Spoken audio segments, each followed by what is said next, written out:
Savage Life. Michael Savage. I am the least racist person there is anywhere in the world. When gunmen, who I've known almost all my business life, because I had to deal with them, unfortunately, in New York, but I get along with them, Al Sharpton. Now, he's a racist. He's a racist. With a song in my heart, I behold I think the sentiment that I'm trying to project.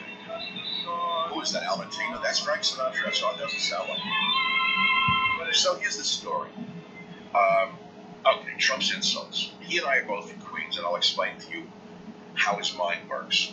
It's true that while I was riding the Q44A in the slush to my second job after school, he was probably in a limo going to some party somewhere, but I wasn't.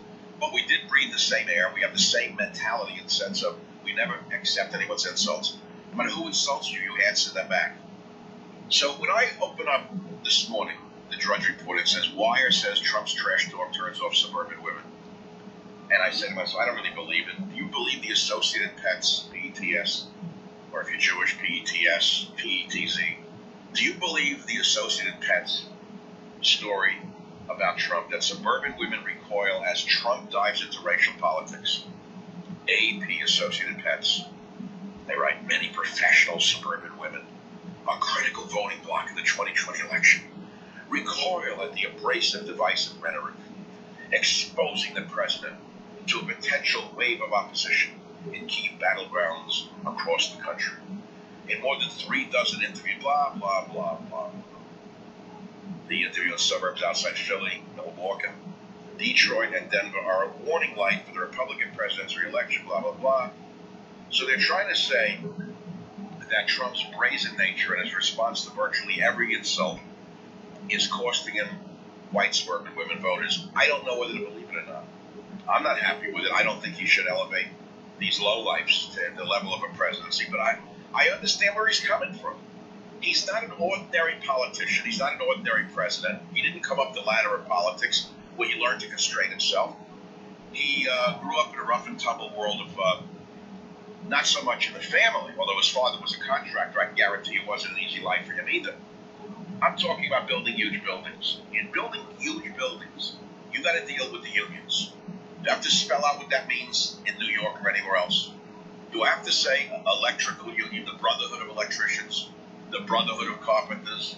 Do I have to spell it out for you? You haven't seen enough movies.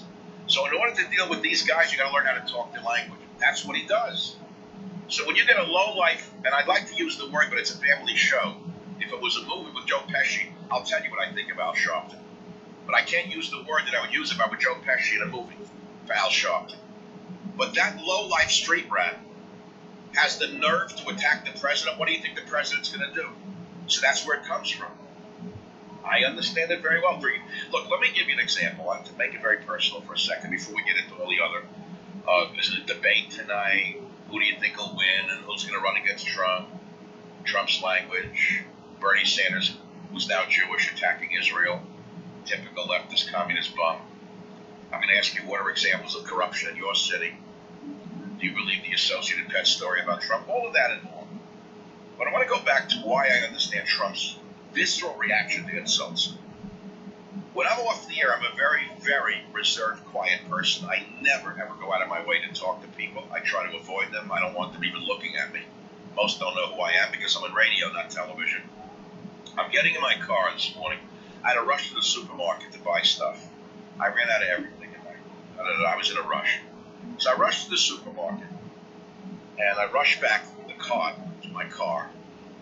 And instead of taking the cart all the way back to the cart stand in the parking lot, I neatly pressed it up against the post in the middle of cars, not where you couldn't get around. You can still get around them, right? It's a little cart.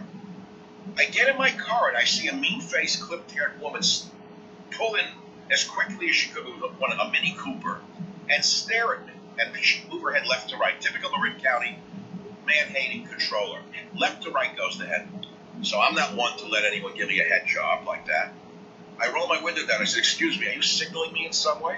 So this stranger who I don't know says to me, yes, it's a shame you didn't put your cart back where it belongs. I said, lady, are you a psychotic? You know, you belong in a mental hospital. Go look in the mirror. Now, I would have liked to say more, but I'm a public figure and I'd want to record it on an iPhone. But I responded to her. Who the hell is she to tell me that I put my card back? Is my immediate response. Where I live in the San Francisco area is filled with the worst people on the planet. You talk about vermin. You talk about people who are afraid of Hispanics and make believe they love them. They're terrified of blacks. They cross the street when they see them. But if they see a white male, they think they can attack them. But they don't know that every white male's not the same moron that their father was. So that's the reaction she got from me. Now, I'm a very sane person. But this lunatic liberal who went out of her way to try to provoke me could just as easily have provoked a man who looked like me who was crazy. A man who looked like me but was nuts, who just lost his wife to cancer, just lost his pension, and he himself doesn't have the days to live and he has a gun in his car. But that mean-faced, clipped-haired woman didn't think twice about insulting a stranger because she lives in the San Francisco area where the only target that is safe is a white male with some white hair. But they don't know what lurks underneath the skin of anybody, let me tell you that. But it's an example of my volatile reaction to anyone who insults me. And it's the same exact thing with Donald Trump. That's what I'm trying to explain to you. You say, okay, why did it react to Al Sharpton? Why does it react to the Four Witches?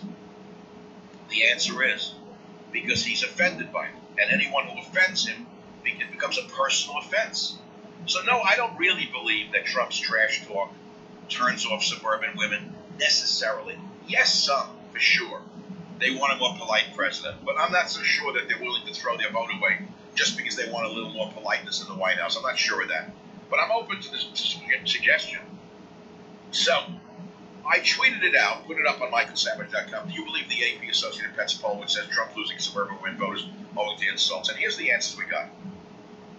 I'll read some of the good ones. No, I'm a suburban woman. I was a registered Democrat, almost as crazy as the pink hat wearers. Then our country went nuts. People started burning their own cities, targeting good guys in blue. I couldn't support that nonsense. Ended Trump. I'll never go back. So you see, you're not seeing that in the Associated Press story. Blair says, I love him more now than 2016. Love his tweets. Smodetsky says, they always drag up these people who claim to be Trump supporters, but his rallies are always at capacity. No, just like Hillary in a landslide, polls are fake news. No, I'm getting no's. Then all the way down on the list, someone says not even a little. Then another one says fake news about a concocted poll. No, he's got this suburban woman and he has had her since the moment he announced he would be running in 2016. MAGA. Rafael Canella says, no, Dr. Savage, this is the building up of fake news to build momentum to get Trump out of the WH. I've said this a long time ago.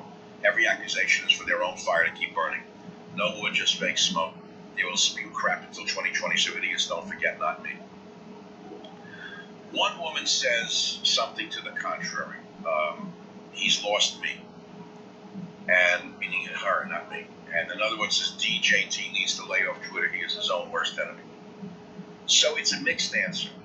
When was the last time a sane person took or gave well-considered responses to a phone poll? I never had a phone poll. I hang up on anyone who calls me. I do not personally answer myself.